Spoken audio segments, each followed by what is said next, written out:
Puji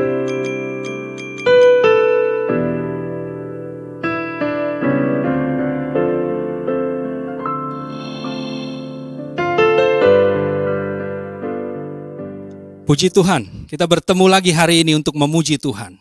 Hari yang penuh sukacita, di mana kita merayakan kelahiran Yesus, Juru Selamat kita. Karena begitu besar kasih Allah akan manusia, sehingga Ia memberikan Yesus untuk menyelamatkan kita. Karena itu, mari kita memuji Tuhan dengan penuh sukacita. Kita katakan kepada Tuhan, karena begitu Allah cinta dunia ini. Karena begitu Allah cinta dunia, hingga diberikannya anaknya yang tunggal, supaya yang percaya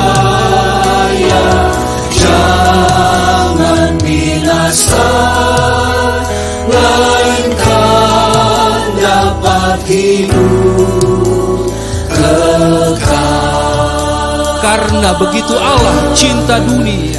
Karena begitu Allah cinta dunia, hingga diberikannya anaknya yang tunggal, supaya yang percaya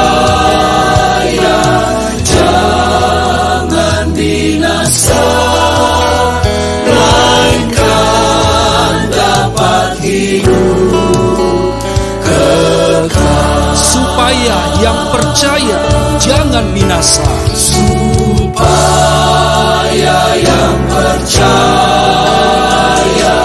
jangan binasa, melainkan dapat hidup kekal. supaya yang percaya jangan binasa, melainkan dapat hidup kekal. Haleluya. Jangan binasa, melainkan dapat hidup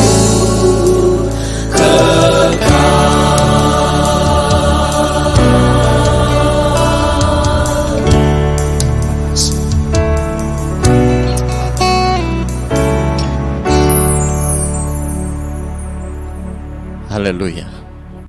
Haleluya.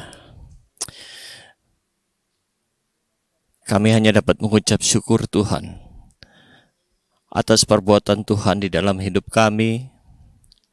Kami yang seharusnya binasa, kami yang seharusnya tidak memiliki masa depan, Engkau karuniakan anak-Mu yang tunggal ke atas muka bumi ini hanya untuk mengasihi kami, hanya untuk menyelamatkan kami, karena Engkau begitu sayang atas kami Tuhan. Kami sekarang memiliki masa depan yang indah. Kami sekarang memiliki masa depan yang pasti. Kami tidak binasa di tangan Engkau Tuhan. Terima kasih buat kasih sayang-Mu di dalam hidup kami Tuhan Yesus. Terima kasih Tuhan, terima kasih. Kami akan mulaikan ibadah Natal online pada hari ini Tuhan. Kami serahkan dari awal, pertengahan hingga akhirnya ke dalam tangan-Mu. Biarlah Tuhan saja yang campur tangan dan bekerja. Tuhan mengurapi kami semua, baik kami yang melayani di tempat ini, baik juga pemirsa yang mendengar di rumah atau di tempat masing-masing. Tuhan tolong kami, kuduskan, layakan kami semua Tuhan. Kami akan mulaikan ibadah kami pada hari ini hanya dalam nama Tuhan Yesus Kristus, Juru Selamat kami yang hidup. Amin.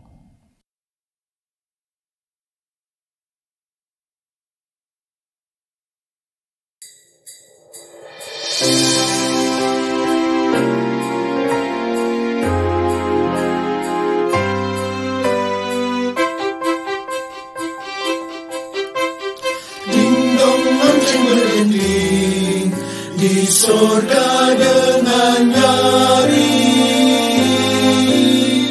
dingdong penuhi angkasa, para malaikat menyanyi. Gloria, Gloria, Gloria, Gloria, nyanyi Gloria, Hosana di tempat tinggi.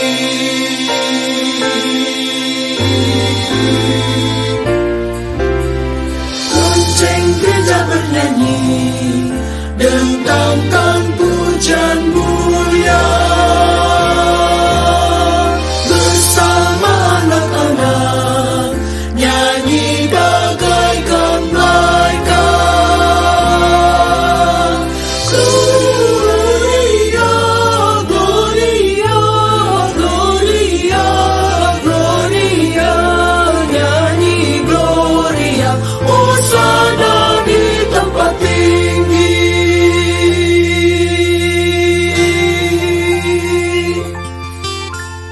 Dengar para malaikat naikkan kidung pujian, gunung bukit kembangkan, saluran sukacita, nyanyi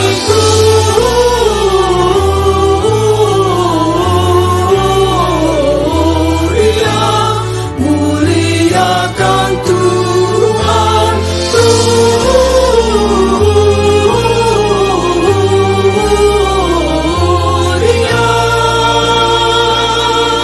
muliakan Tuhan.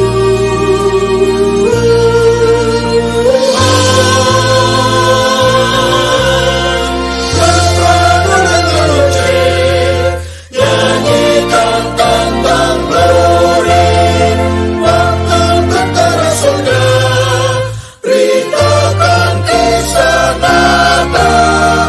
Gloria, nyanyi Gloria, nyanyi Gloria, nyanyi Gloria, Hosana di tempat tinggi. Marilah ke Bethlehem, ya yang malaikat nyanyikan. Hosana yang di tinggi, dingdong lonceng berdenting. Hosana yang di tinggi.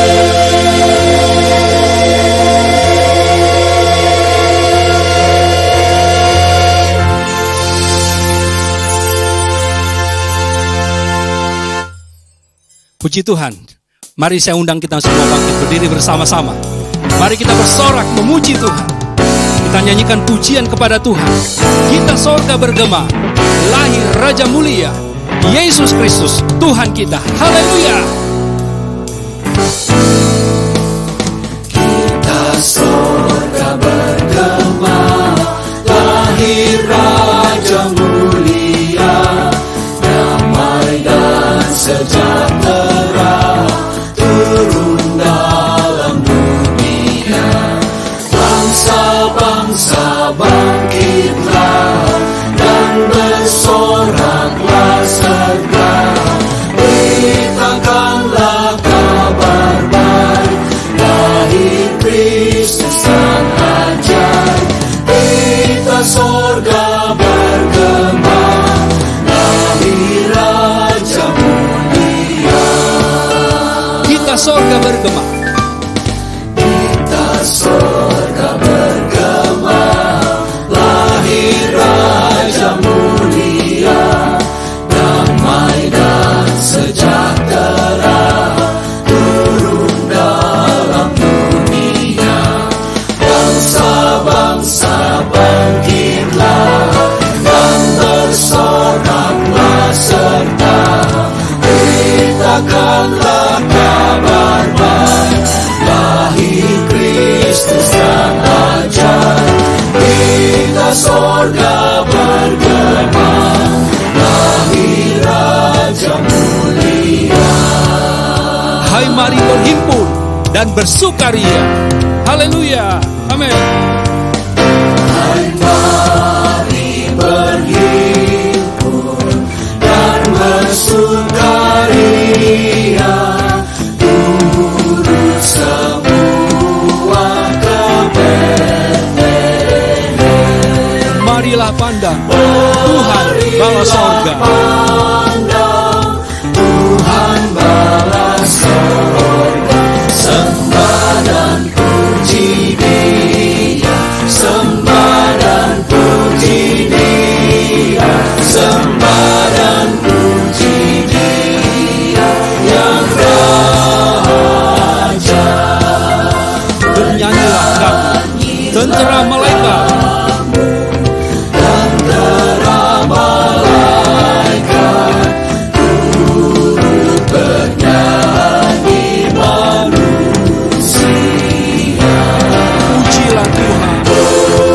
Juru selamat dunia. Juru selamat dunia, sembah dan puji Dia, sembah dan puji Dia, sembah dan puji Dia yang Raja.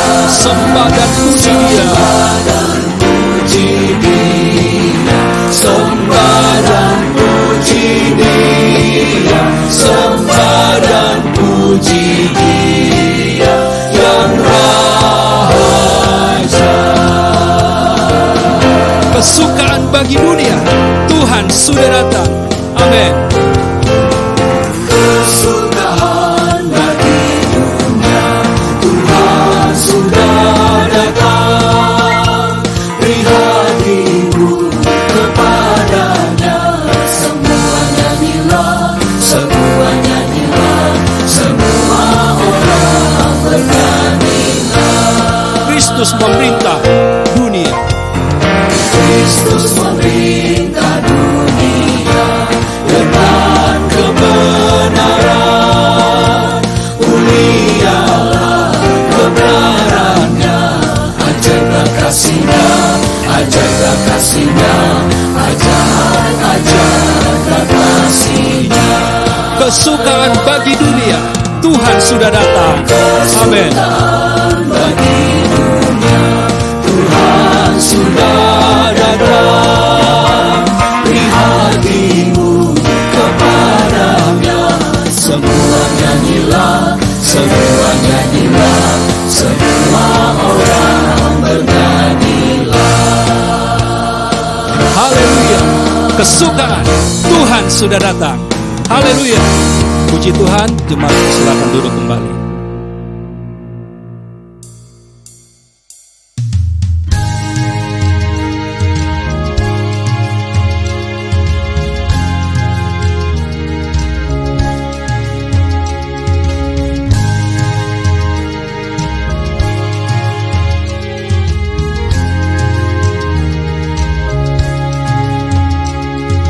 Tuhan terang kasih-Mu bersinar di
Puji Tuhan, kita akan masuk dalam penyalaan lilin. Bapak Ibu saudara-saudara yang di rumah bisa mempersiapkan dan menyalakan lilin bersama-sama. Dan mari kita naikkan pujian kepada Tuhan. Malam kudus, sunyi senyap, Anak Maha Kudus yang kelak bawa kami padamu.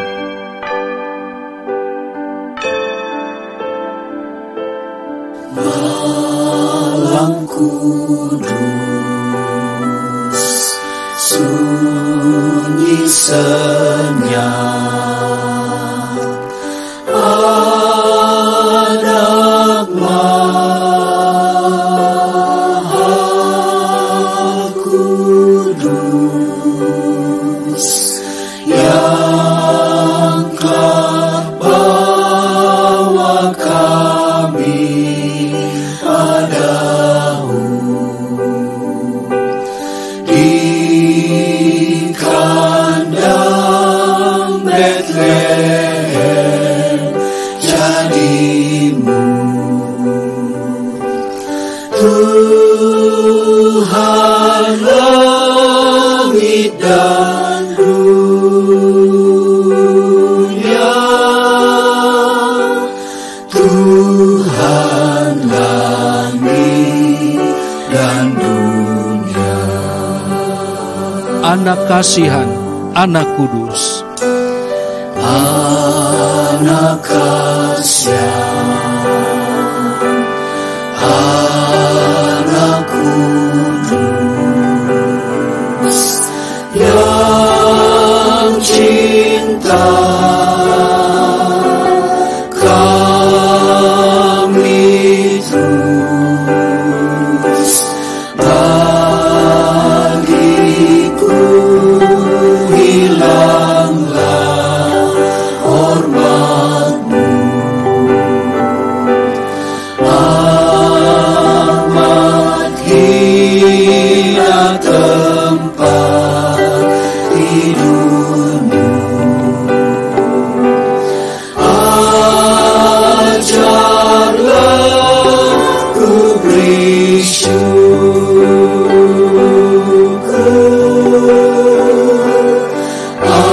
ajarlah ku beri syukur. malam diam, malam kudus, Malam diam, malam kudus,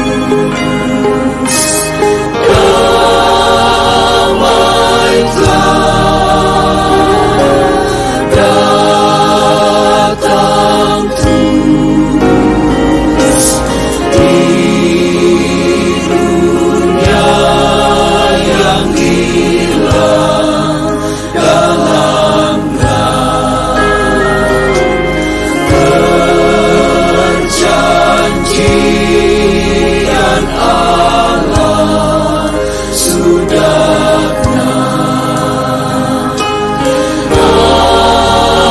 ambil pecilan Allah,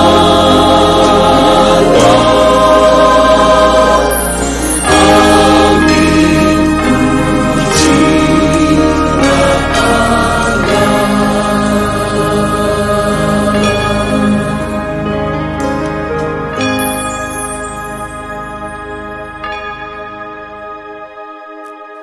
Terpujilah Engkau, Bapa kami yang bertahta di kerajaan sorga.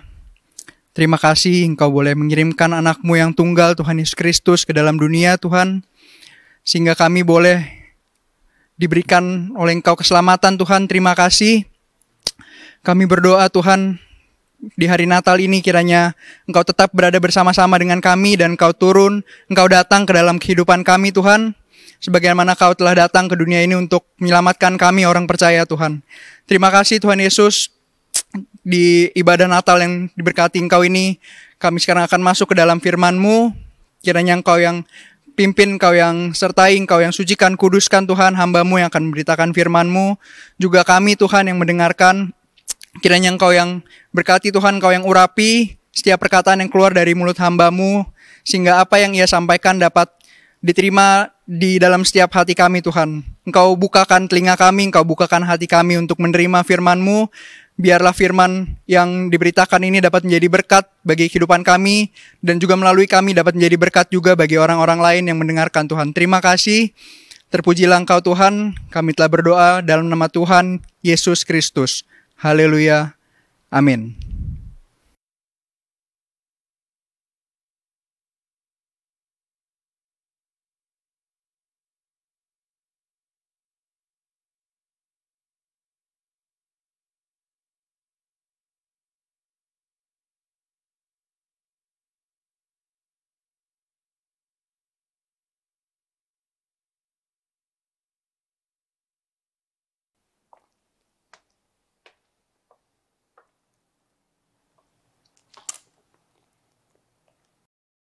Puji Tuhan, Tuhan baik sehingga kita boleh ada lagi saat ini untuk mengikuti ibadah. Dan ibadah kita tentunya ibadah Natal, karena kita sudah berada di hari-hari di mana-mana umat Allah memperingati akan hari Natal sebagai ucapan syukur untuk apa yang Allah sudah kerjakan bagi kita semua. Yesus datang untuk menyelamatkan kita, dan kita mensyukuri sekarangnya tentunya untuk pertolongan Tuhan. Di mana-mana ada ibadah Natal, dan juga kita juga merayakan hari Natal. Untuk itu saya ingin melihat di dalam Yesaya pasal yang ke-60, ayat yang pertama dan ayat yang kedua. Bangkitlah menjadi teranglah, sebab terangmu datang, dan kemuliaan Tuhan terbit atasmu. Sebab sesungguhnya kegelapan menutupi bumi, dan kekelaman menutupi bangsa-bangsa. Tetapi terang Tuhan terbit atasmu, dan kemuliaannya menjadi nyata atasmu.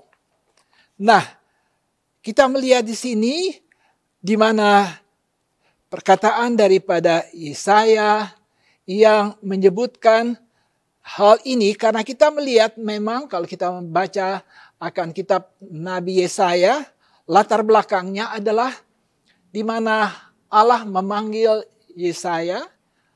Yesaya menerima panggilan Tuhan untuk berbicara kepada bangsa Yahuda. Di mana mereka pada waktu itu, kalau kita membaca dalam Alkitab, dalam kitab Yesaya pasal yang ke-6, ayat 8 sampai 10, lalu pasal 48 ayat 4, bahwa bangsa, keadaan daripada bangsa Yahuda adalah bangsa yang pada waktu itu dikatakan di dalam ayat itu satu bangsa yang keras. Kita mengerti kerasnya adalah tentunya kita baca di dalam Alkitab, dibicarakan tentang keadaan bangsa Yahuda adalah mereka keras kepala atau juga keras tengkuk. Nah, jadi Yesaya harus berbicara kepada bangsa Yahuda. Dan itulah kemudian kita lihat isi daripada kitab Yesaya. Nah, memang kalau kita lihat dari mula-mula dari pasal pertama sampai pasal yang ke-39, di sana memang Yesaya berbicara tentang penghukuman Allah. Bagi bangsa-bangsa yang tidak percaya, yang menolak akan Allah dan tidak mau juga mengikuti perintah-perintahnya. Di dalamnya termasuk yaitu orang Yahuda ini. Mereka juga tidak mau turut segala perintah daripada Allah. Kalau kita membaca, maka kita lihat memang mereka lakukan hal yang sangat menyakitkan hati Tuhan. Kalau lihat di dalam Yeremia pasal yang ke-25, di sana dikatakan bangsa ini memang bangsa yang keras kepala. Karena mereka tidak memenuruti perintah-perintah Allah. Sehingga kalau kita membaca di sana, ada satu hal yang mereka tidak buat, yang sangat Allah tidak suka. Mereka tidak menghargakan hari Sabat. Hari yang dimana Allah maunya tiap-tiap orang-orang yang umat Allah ini harus hargakan hari itu sebagai harinya Allah. Tetapi karena mereka tidak hargakan, mereka tetap Senin sampai Sabtu, kalau kita sekarang ya ambilnya, maka mereka terus bekerja. Hari Minggunya juga, hari ke-7-nya juga mereka tidak mau tinggal diam, mereka ingin tetap bekerja. Allah marah sekali. Sehingga Allah karena mereka keras kepala tidak mau ikut, mereka kemudian dibuang ke pembuangan yang kita kenal sebagai bangsa Babel. Mereka dibawa ke Babel dan kita bisa membaca dalam Alkitab bagaimana kehidupan mereka di sana. Memang akhirnya kalau kita baca dalam kitab Mazmur, mereka juga akhirnya merasa tersiksa.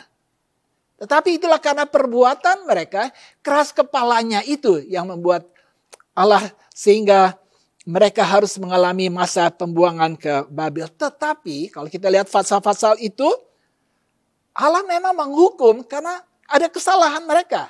Bangsa-bangsa lain juga. Tetapi dalam pasal-pasal itu ada kemurahan Allah yang Allah ingin nyatakan kepada bangsa Yehuda kalau nantinya mereka kembali kepada Tuhan. Antara lain yaitu di dalam pasal yang ke-7 ayat 14, pasal yang ke-9 ayat 5. Di sana lalu dikatakan bahwa Allah akan nanti memberikan atau mendatangkan Yesus yang disebut Immanuel melalui seorang perempuan. Itu dikatakan pasal 7. Pasal 9 lalu dikatakan akan datangnya lahirnya seorang putra, seorang anak dengan namanya disebutkan. Jadi ada penghiburan. Tuhan bicara tentang penghukuman, tetapi dia juga bicara selalu tentang adanya penghiburan bagi mereka. Kalau mereka kemudian kembali kepada Tuhan. Nah, kemudian kalau kita lihat dalam pasal yang ke-40 sampai ayat pasal 66 sebagai pasal-pasal terakhir, kita lihat lalu Allah kasihan kepada mereka. Kalau mereka kemudian sadari kesalahan-kesalahan perbuatan mereka, Allah kembalikan mereka ke negara mereka kembali. Yerusalem lagi. Bangsa Yehuda dibawa kembali keluar dari pembuangan. Dan itu kita baca di dalam pasal-pasal ini. Tetapi waktu mereka sudah terbuang, sudah kembali ke Yerusalem, maka ada syarat yang harus mereka lakukan, yaitu mereka harus membuang semua berhala-berhala. Penyembahan-penyembahan yang mereka rupanya tetap juga tertarik kepada hal-hal ini. Kita bisa baca di dalam pasal yang ke-44. Dan juga kita lihat bahwa Allah kemudian berbicara dan sebagai penghiburannya nanti akan adanya langit dan bumi baru sebagai kehidupan kelanjutan yaitu hidup yang kekal itu.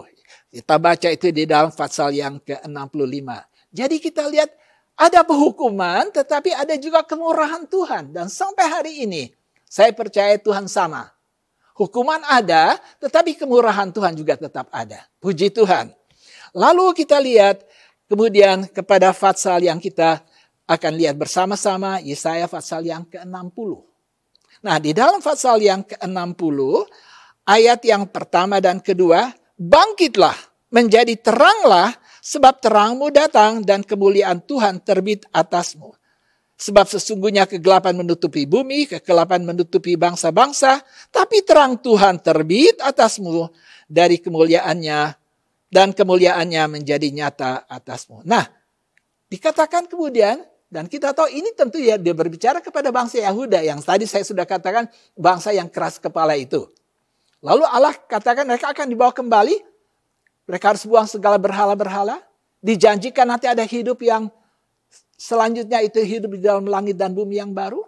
Lalu ajakan Yesaya kepada bangsa Yahudi, bangkit sekarang ini.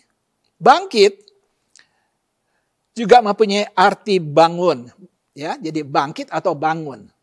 Ada banyak lagi sebenarnya istilah, tapi saya ingin bawa kepada dua hal ini saja. Bangkit dan bangun. Nah, ini harus keadaan daripada Yahudi ini harus bangkit dan bangun. Bicara tentang bangkit, kita bicara secara umumnya. Kalau kita bicara tentang bangkit, maka berarti keadaan daripada bangsa Yehuda ada di dalam keadaan yang mati. Mati dan kita mengerti bahwa itu bicara tentang kematian rohani. Kalau saudara lihat kitab Yehezkiel dan sampai kepada pasal 37, di sana Yehezkiel mendapatkan penglihatan dari Allah. Dia melihat satu tempat, satu lembah itu yang besar, tetapi lembah itu mengerikan. Karena di dalam lembah itu ada tulang-tulang. Dan dia katakan di dalam Yesaya pasal 33. Lalu Allah katakan, lihat Yesaya, itu tulang-tulang itu tulang-tulang yang amat kering. Bukan sekedar kering, tapi memang udah kering kerontang. Kering sekali. Nah coba saudara, kalau dapat tulang, ya, tulang jangan-jangan ya tulang-tulang ayam sih. Tulang besar coba. Kalau sudah kering sekali, coba kena saudara. Kalau nggak petok, aduh sakitnya. Tetapi ini bicara tentang bagaimana kering. Jadi betapa kerasnya tulang itu. Dan itulah saya katakan tadi, bahwa itulah keadaan daripada bangsa Yahuda. Mereka memang keras. Seperti tulang-tulang yang sangat kering. Dan kalau kita kemudian baca di sana, tulang-tulang ini sudah bukan utuh lagi dalam satu tubuh, lalu tulang-tulang itu, tapi dikatakan sudah tercerai-berai. Jadi kalau lihat mungkin kepalanya di mana, tangannya itu di mana, kakinya di mana, sudah tercerai-berai. Itu keadaan daripada bangsa Yahuda. Tidak ada lagi di dalam mereka, yaitu di mana mereka bersatu, tercerai-berai, lepas satu dengan yang lain. Dan bukankah itu sesuatu yang sangat menyakitkan hati Tuhan? Karena kalau kita lihat sekarang ini yang Tuhan inginkan, yaitu kalau saudara membaca tentang dalam Alkitab di dalam 1 Korintus pasal yang ke-12 adanya tubuh Kristus ya. Tubuh Kristus itu adalah kepalanya Tuhan. Tetapi tubuh itu anggota-anggotanya adalah semua kita ini umat Tuhan. Dan umat Tuhan itu nggak bisa tercerai-berai. Sehingga Alkitab bilang, si mata nggak bisa bilang, aku nggak perlu kamu. Aku nggak perlu kamu. Tidak bisa. Harus ada dalam satu kesatuan.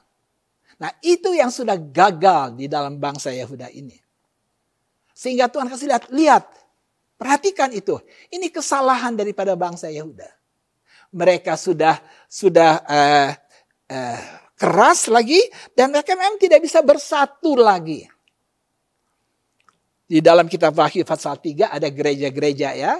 Allah bicara kepada 7 gereja. Salah satu gereja Smyrna dikatakan kelihatannya kamu seperti hidup, tapi kamu sebenarnya mati. Jadi kelihatan dari luar mungkin hidup karena kelihatannya barangkali semangatnya atau bagaimananya bagus kali ya. Hebat kali. Kelihatan hidup. Tapi Tuhan bilang kamu sebenarnya mati. Kita harus mengerti ya maksudnya ya. Maksudnya kita kelihatannya hidup seperti bagaimana. Tapi mungkin mati. Hidup rohani kita itu sebenarnya mati. Dan itulah kita melihat keadaan. Sehingga Yesaya katakan ayo bangkit. Bangkit dari kematian itu. Yang tadi saya katakan juga mempunyai arti bangun. Nah kalau kita bicara tentang membangun berarti orangnya tadinya lagi sedang tidur lalu sekarang dia harus bangun. Dan itu menjadi satu tanda kalau kita membaca dalam Injil Matius pasal yang ke-24. Saya kira saya baca saja ayat itu. Matius pasal 24 ayat yang ke-43 dan 44. Tetapi ketahuilah ini, jikalau tuan rumah tahu pada waktu mana, pada malam hari pencuri akan datang. Sudahlah pasti ia berjaga-jaga dan tidak akan membiarkan rumahnya dibongkar. Sebab itu hendaklah kamu juga siap sedia. Karena anak manusia datang pada saat yang tidak kamu duga. Keadaan tidur menyebabkan kita tidak dalam keadaan bersiap siaga, berwaspada, berjaga. Tapi kita terlena. Sehingga Alkitab katakan inilah waktunya si pencuri itu bisa mengambil segala kekayaan kita. Mengambil segala sesuatu yang ada pada kita. Kalau kita tinggal tidur dan kita mengerti tentunya itu memang yang ingin dikerjakan si pencuri kita, yaitu si iblis itu. Dia ingin mengambil semua dari kita supaya kita tidak mempunyai sesuatu kekayaan di dalam Tuhan lagi. Habis-habisan dia ambil. Sebab itu kita harus berjaga-jaga, selalu bersiaga. Menjaga ya bagaimana jalannya kehidupan kita. Jangan kita main, sudah tidak apa-apa. Dan mungkin juga kita sudah terlena oleh hal-hal yang ada di dalam dunia ini membuat kita tidur. Pencuri datang, hati-hati. Nah, kalau kita lihat di sini bahwa kemudian dikatakan jadi bangkitlah, jadilah terang. Tapi saya lalu membaca, jadilah terang, tetapi kemudian karena terangmu sudah datang. Jadi mesti ada terang ini datang dulu, baru kita terang dong berarti. Teranglah kamu, karena terangmu sudah datang. Nah terangmu ini siapa? Ini mesti dulu, baru kita bisa jadi terang, bukan?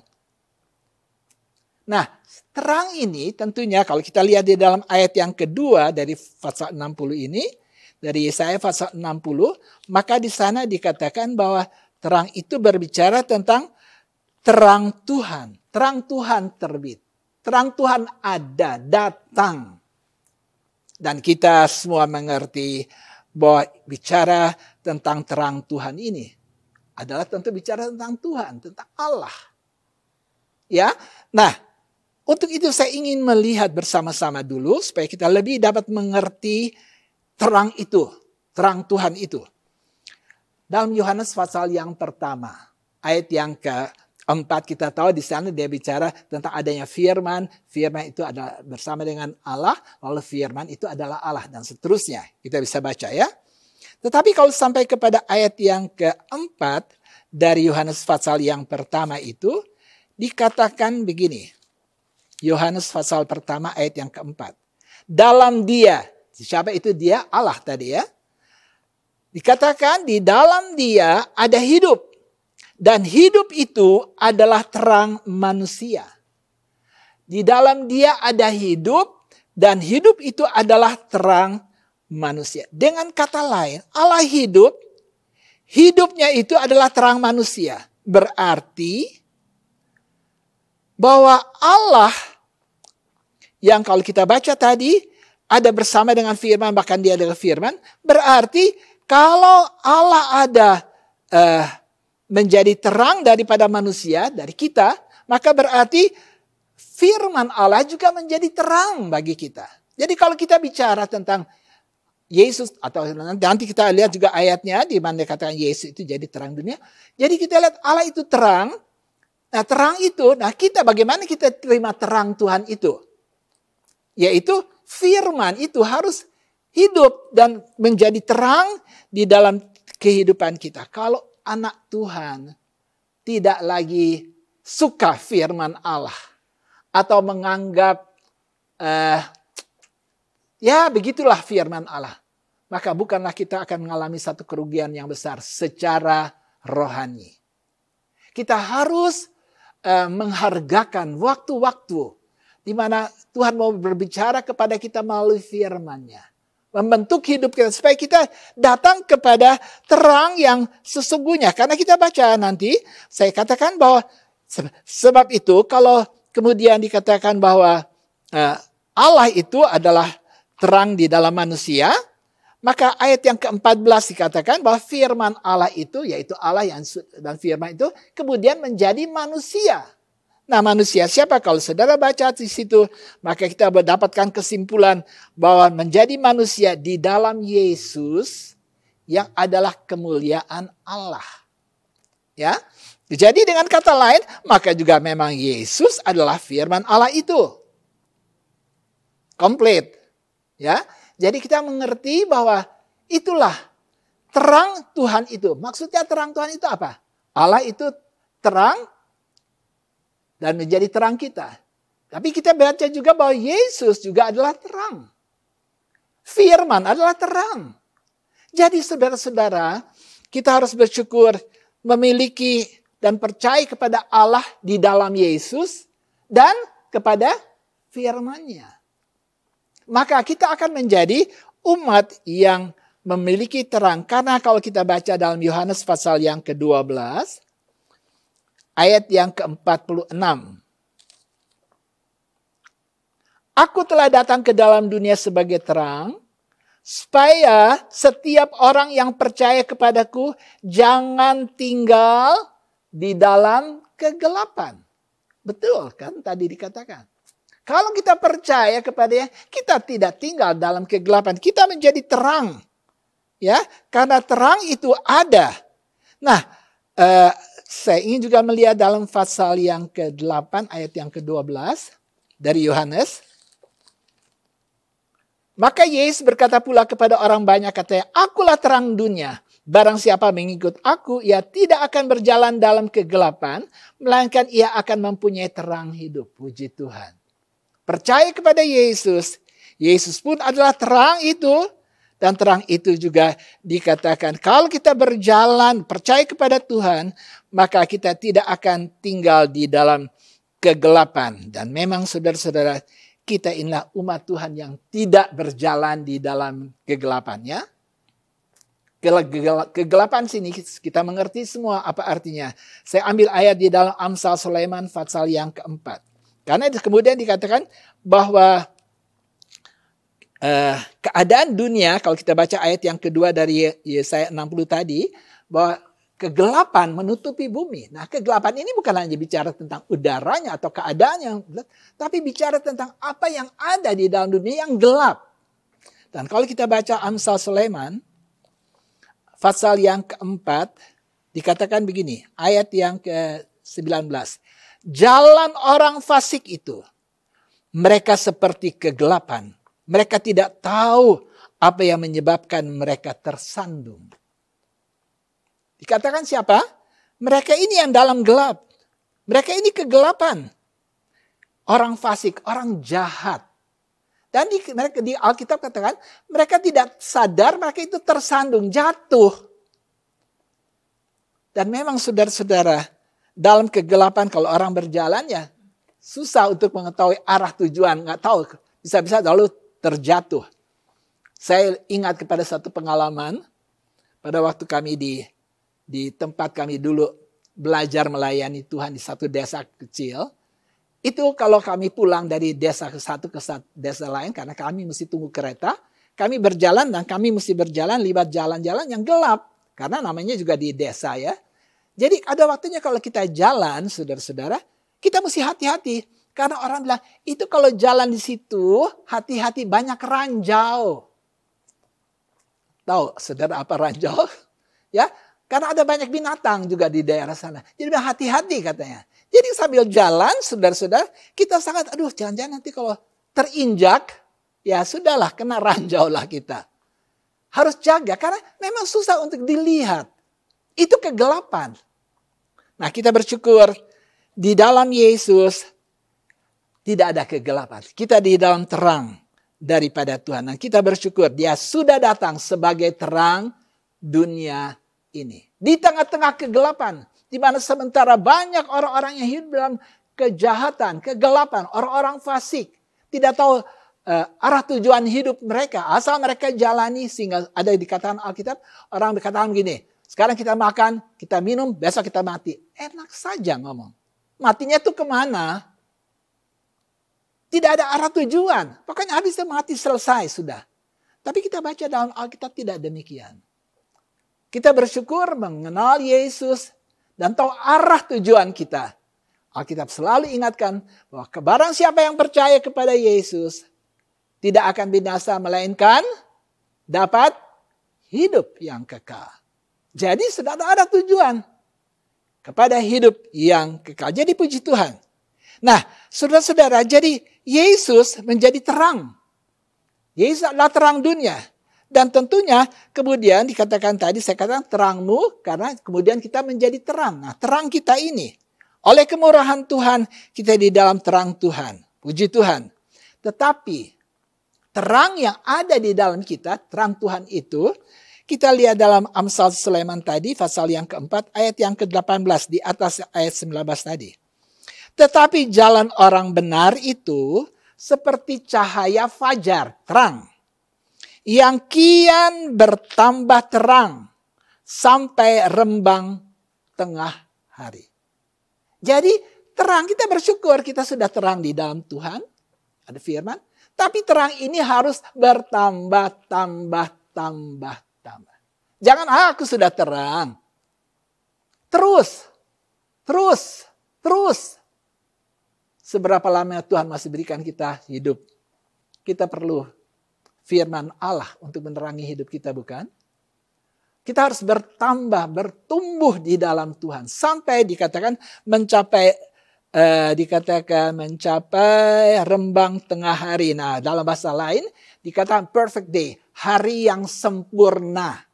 Sampai kepada hari sempurna. Sempurna itu kira-kiranya ya seperti apa ya? Kita mulai bayangkan bagaimana kira-kiranya. Coba kita lihat sebentar di dalam kitab Filipi pasal yang kedua. Filipi pasal yang kedua. Filipi pasal yang kedua ayat yang ke-15. Filipi pasal yang kedua ayat yang ke-15.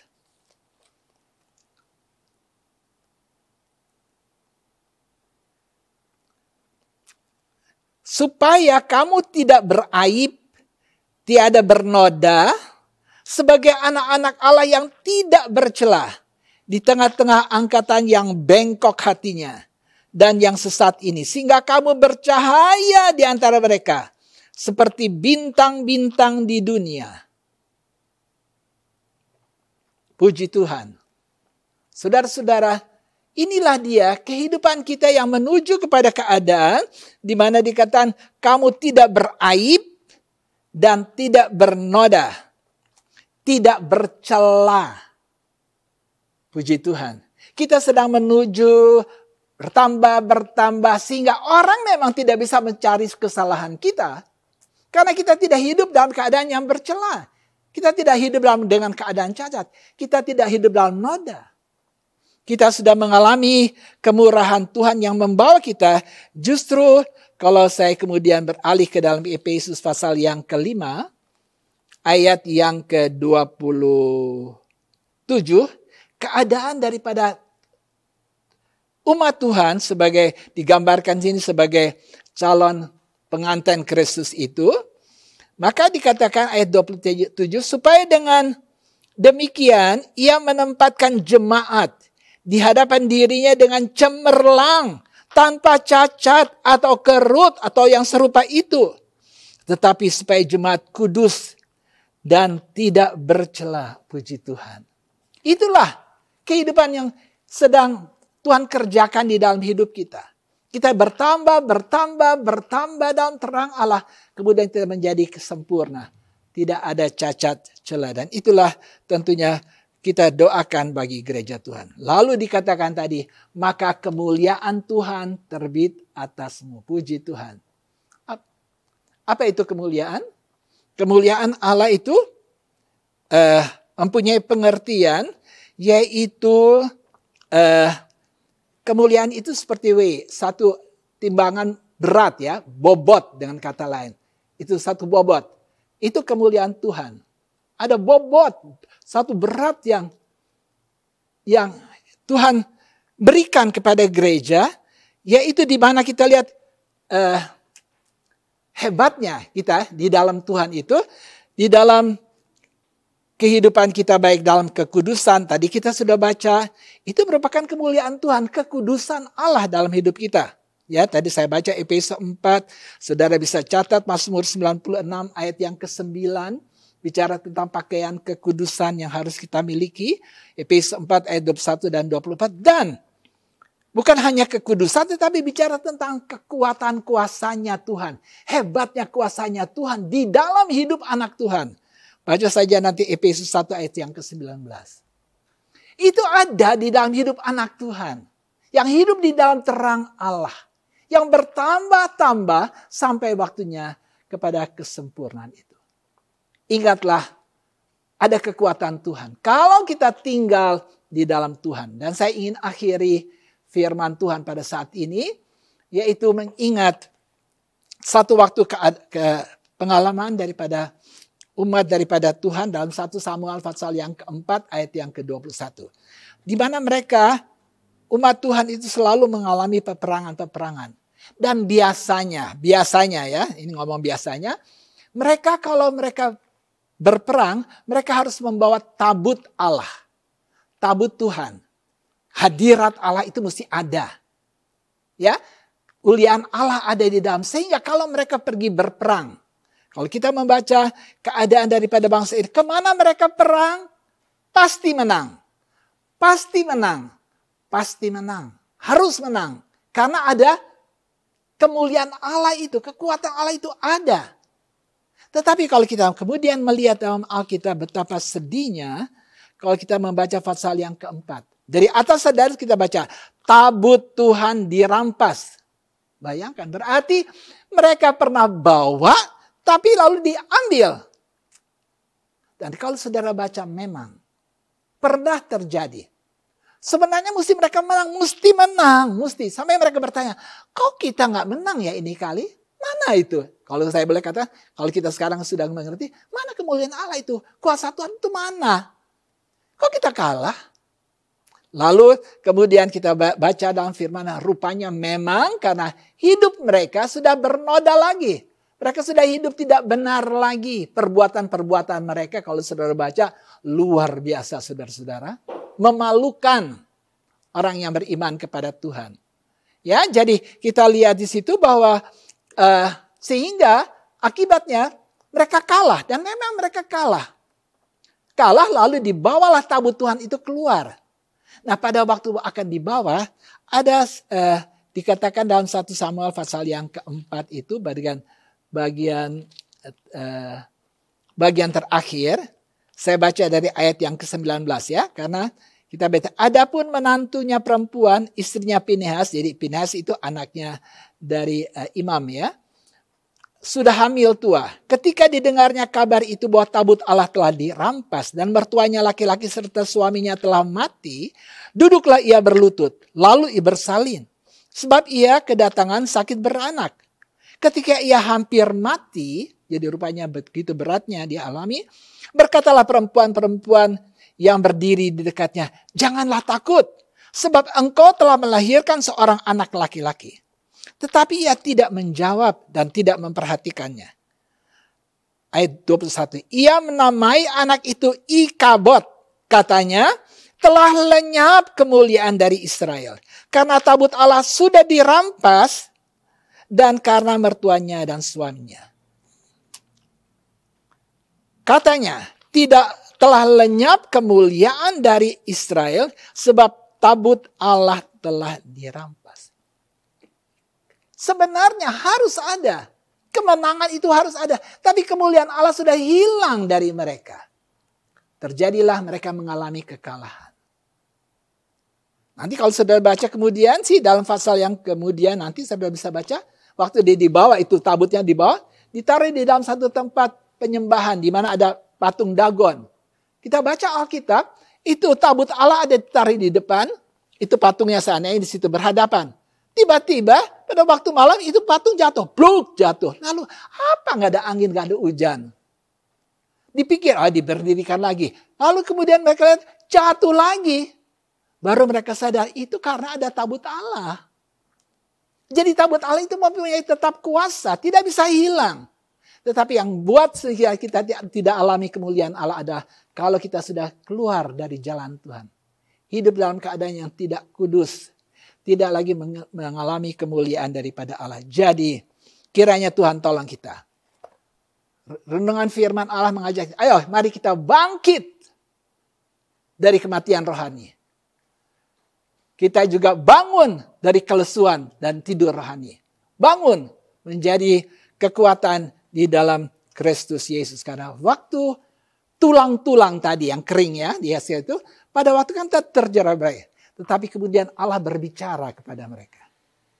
Yeskiel bicara. Berhembuslah supaya angin itu datang. Lalu kita baca dalam Alkitab bagaimana tulang-tulang itu mencari pasangannya.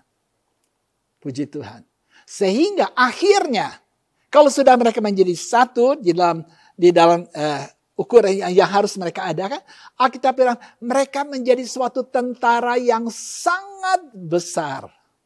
Saya itu kalau saya dengar hal ini saya bilang Tuhan terima kasih.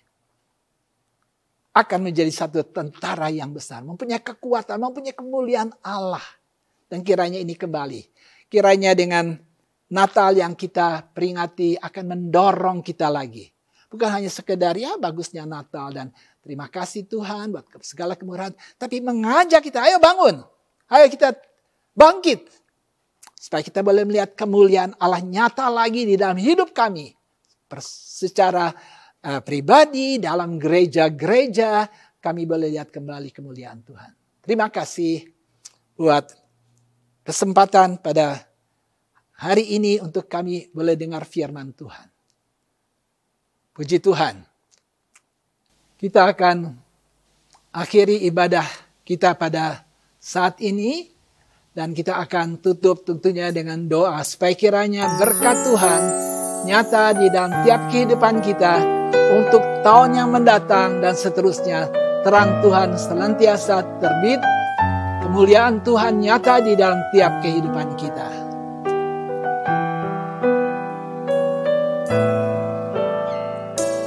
Tuhan mau pakai padaku sebagai terangnya,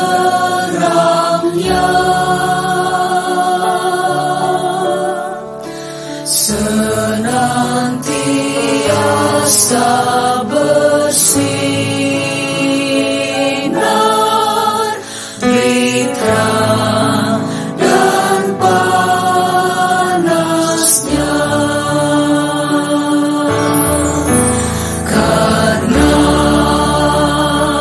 kasih Yesus ku boleh jadi sinarnya, betapa rahmatnya, ku boleh jadi terangnya.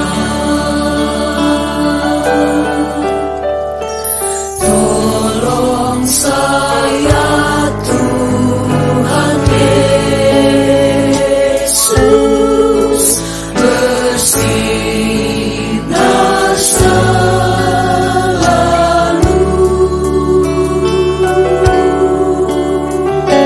sampai ku masuk terang kekal,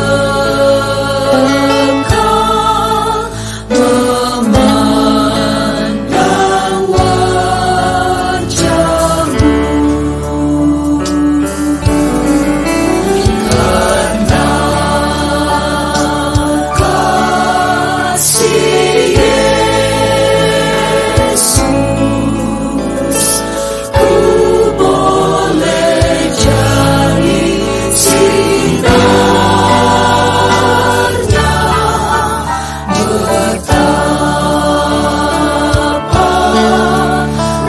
betapa rahmatnya,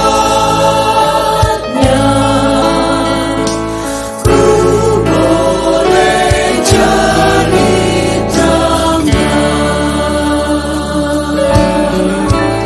karena kasih Yesus ku boleh jadi sinarnya,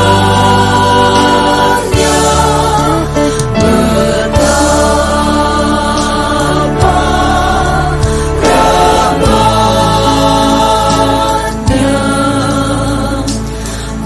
ku boleh jadi terangnya, karena kasih Yesus ku boleh jadi sinarnya,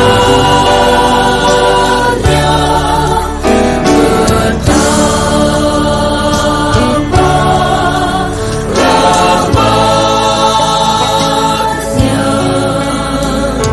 ku boleh jadi terangnya.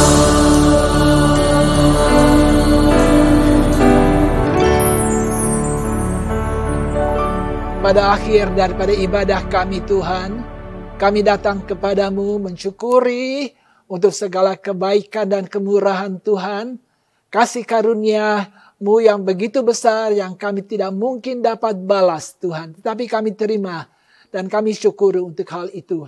Engkau jadikan kami terang di dalam dunia ini. Tolonglah hidup kami. Biarlah kami akan bertambah-tambah terang sebagaimana yang Engkau kehendaki untuk mencapai kehidupan yang sempurna. Tuhan, Engkau inginkan kami masuk di dalam keadaan yang sebagaimana yang Engkau kehendaki.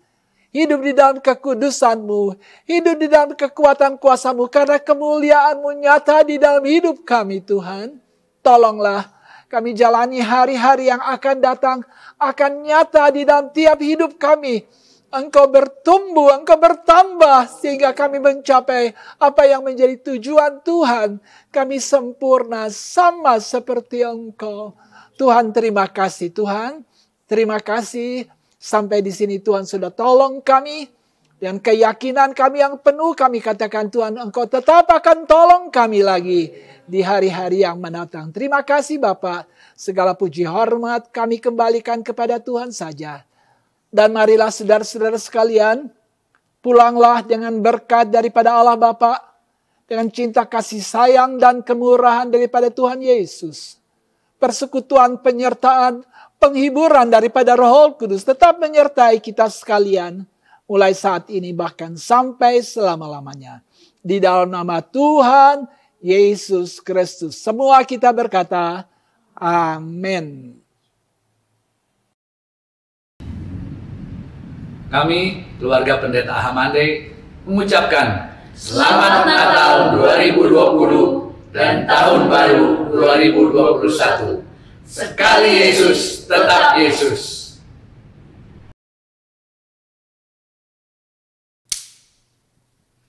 Kami seluruh tim produksi Yesus Harapanku mengucapkan Selamat Natal dan Tahun Baru.